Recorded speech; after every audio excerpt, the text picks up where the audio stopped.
Bismillahirrahmanirrahim. Assalamualaikum warahmatullahi wabarakatuh. Alhamdulillahirrabbilalamin. Wa bihi nasta'inu umrid dunya waddin. Wassalatu wassalamu asyrafil anbiya wa mursalin wa ala alihi washabihi ajmain amma ba'd. Puji syukur atas kehadirat Allah Subhanahu wa taala yang telah memberikan kita nikmat kesehatan, nikmat kekuatan, dan nikmat iman dan Islam. Tak lupa pula kita panjatkan selawat serta salam atas junjungan kita Nabiullah Muhammad sallallahu alaihi wasallam. Allahumma shalli ala Muhammad wa ala Muhammad. Baik, pada kesempatan kali ini kami dari kelompok 5 yang beranggotakan 3 orang atas nama Miftahus Salia dengan NIM 2001130025. Ada Arin Al-Fahira dengan NIM 2001130023. Ada Muhammad Arsyad dengan NIM 2001130008.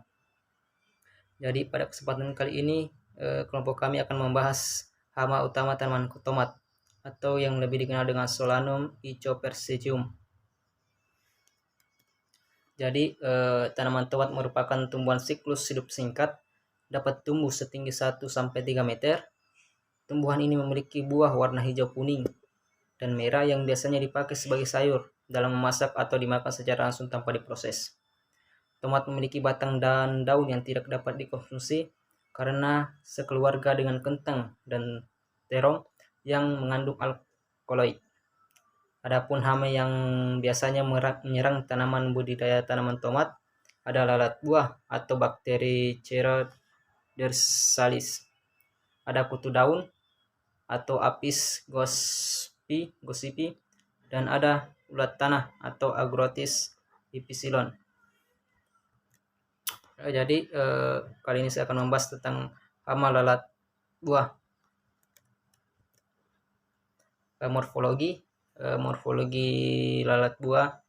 Ada telur lalat buah berwarna putih panjang, memiliki ukuran panjang 1-1,3 mm, lebar lebih dari 0,21 mm, dan memiliki 2 tangkai mirip tanduk dan ujung anteriornya.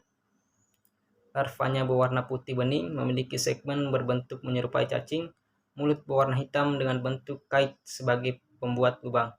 Memiliki 3 tahap instar. Ada instar 1 memiliki ukuran tubuh 0,5 mm, pergerakannya hanya sedikit. Ada instar 2, pergerakan larva yang semakin aktif, ukurannya bertambah menjadi lebih 2,5 meter. Instar 3 ditandai dengan ukuran semakin besar menjadi 3 mm. Pupa berwarna kuning kecoklatan, bagian kutikula mengeras dan berpigmen. Pada tahap ini terjadi perkembangan organ dan bentuk tubuh, panjang 5 mm dan lebar 2 mm. Imagonya memiliki warna yang menarik dengan kombinasi warna hitam keabu-abuan. Mempunyai tubuh yang berbuku-buku, kepala berbentuk bulat agak lonjong, kepala berbentuk bulat agak lonjong, antena tersusun dari 3 ruas. Imago berukuran 5,34 mm.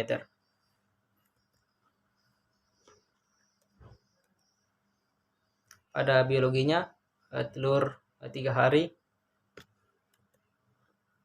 Lalat buah betina dewasa ketika memasuki tahap reproduksi akan menyimpan telur-telurnya di dalam buah.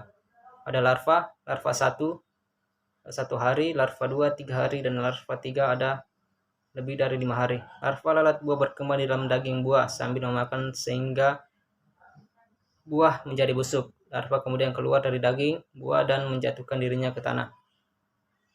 Ada pupa yang berumur 8-12 hari. Pupa berkembang di bawah permukaan tanah. Ada imago 23-27 hari. Imago lalat buah setelah keluar dari pupa bisa terbang. Untuk itu imago lalat buah membutuhkan waktu 15 menit untuk menyiapkan diri untuk terbang. Gejala serangan lalat buah pada tanaman tomat biasanya dilihat dari struktur buah yang diserang oleh hama. Lalat buah ini biasanya menyerang pada buah yang berkulit tipis, mempunyai daging yang lunak. Gejala serangan pada daging buah membusuk, terdapat larva. Serangan lalat buah sering ditemukan pada buah yang hampir masak. Gejala awalnya ditandai dengan melihatnya noda-noda kecil berwarna hitam bekas tusukan evipositor. Kemudian karena perkembangan hama di dalam buah, noda tersebut berkembang menjadi meluas. Larva lalat buah memakan daging buah sehingga buah membusuk sebelum masak.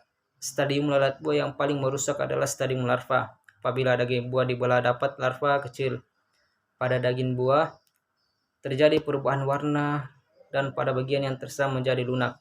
Buah akan gugur sebelum masak jika terserang lalat ini.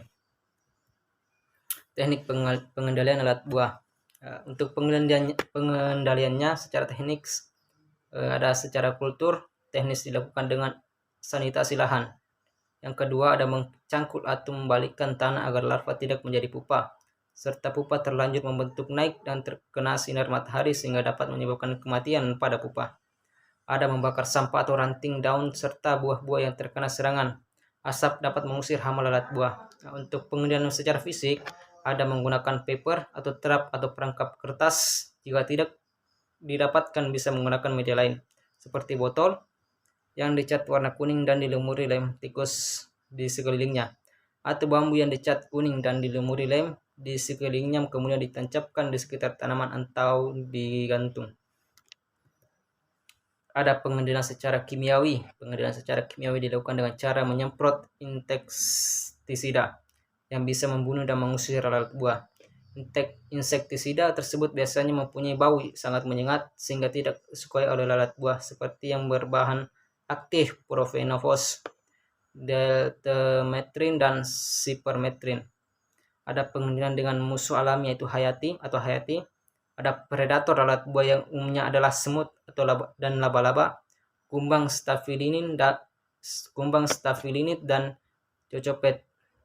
Sehingga patogen yang banyak menyerang pupa lalat buah adalah Beauveria. Perkenalkan, nama saya Miftaus Saliha, NIM 2113025. Di sini saya akan membahas tentang hama utama tanaman tomat, yaitu salah satunya kutu daun atau Apis goischpi. Yang pertama itu kita masuk ke morfologinya. Morfologi telur kutu daun yaitu telur kutu daun yang baru diletakkan berwarna kuning, tetapi dapat segera berubah menjadi hitam mengkilap, berbentuk oval, ukurannya juga sangat kecil. Kemudian nimfa berwarna abu-abu sampai hijau, terkadang mempunyai tanda hitam di kepala. Tubuh nimfa dapat berwarna pudar dan dapat juga berkembang menjadi imago bersayap dan tidak bersayap. Kemudian imagonya. Imago memiliki panjang 1-2 mm, bertubuh lunak, pergerakan lambat, dan biasanya hidup secara berkoloni. Warnanya juga dapat bervariasi mulai dari hijau cerah sampai hijau gelap. Kadang-kadang juga dapat berubah menjadi warna putih dan kuning. Kepalanya itu berwarna hitam. Kita masuk ke biologinya. Biologi kutu daun itu terbagi menjadi 3, telur, nimfa, dan imago. Masa telur menjadi nimfa itu membutuhkan waktu 3-4 hari. Kemudian nimfanya membutuhkan waktu 14-18 hari menjadi imago, dan imago membutuhkan waktu 16 hari. Kemudian ekologinya. Stadia telur membutuhkan waktu lamanya itu 3-4 hari, dan lokasinya itu telur diletakkan di dalam perisai di bawah badannya atau diletakkan di bawah permukaan daun. Stadia nimfa yaitu lamanya 14-18 hari. Lokasinya itu selama masa pertumbuhan nimfa hanya melekat pada daun. Stadia imago lamanya itu 16 hari. Lokasi aktivitas puncak imago ini terjadi pada musim kering.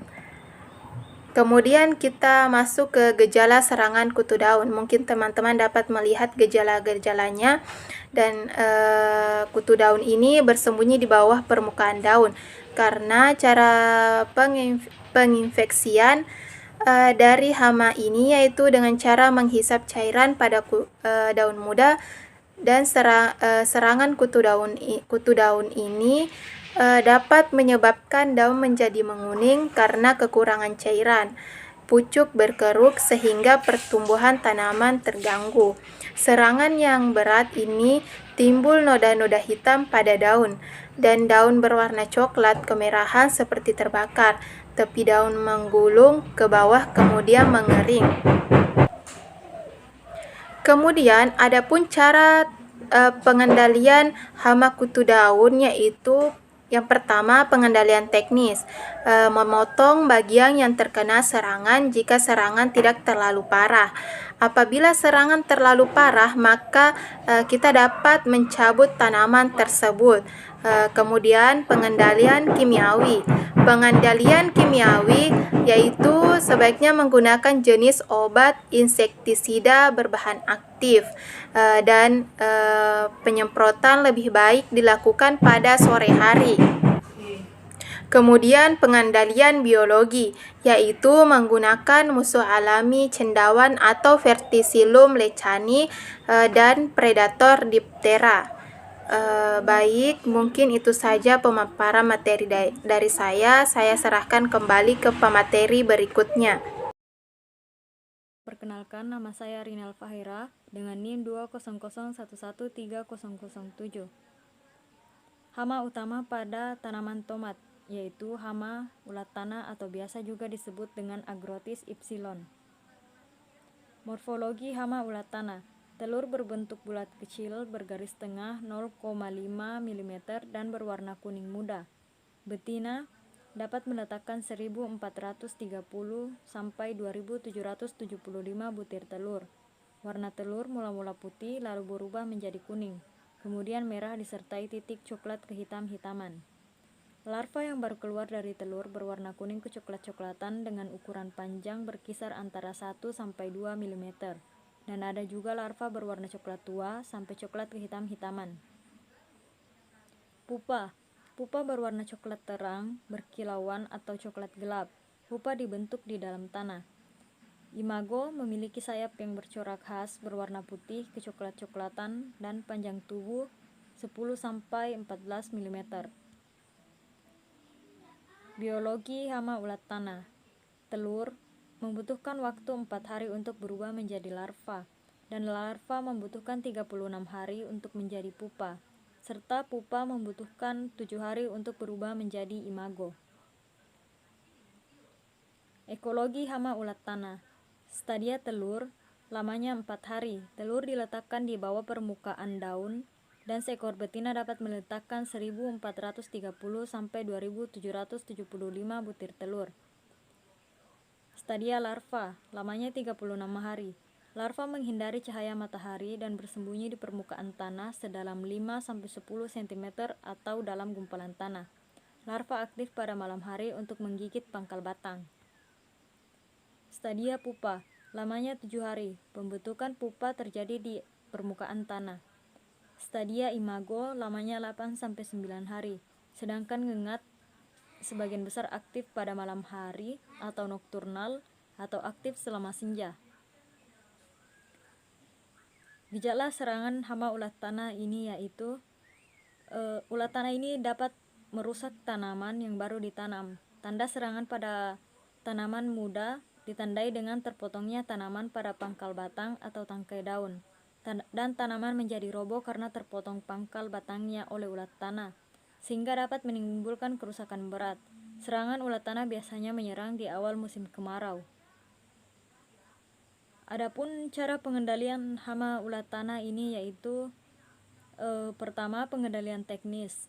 Dan pengendalian teknis ini terbagi atas 2, yaitu pengolahan tanah yang baik untuk membunuh pupa yang ada di dalam tanah, dan sanitasi lingkungan dengan membersihkan lahan dari gulma yang merupakan tempat ngengat meletakkan telurnya. Pengendalian yang kedua yaitu pengendalian secara fisik. Pengendalian secara fisik ini terbagi atas 2, yaitu pertama, pada fase awal, penyiraman dilakukan tiap hari, terutama untuk penanaman musim kemarau untuk menjaga agar tanaman tidak mengalami kekeringan. Yang kedua, jika terdapat serangan ulat tanah, tanah di sekitar tanaman yang terserang dikorek dan ulat tanah yang ditemukan dikumpul lalu dimusnahkan. Kemudian pengendalian yang ketiga yaitu pengendalian kimiawi.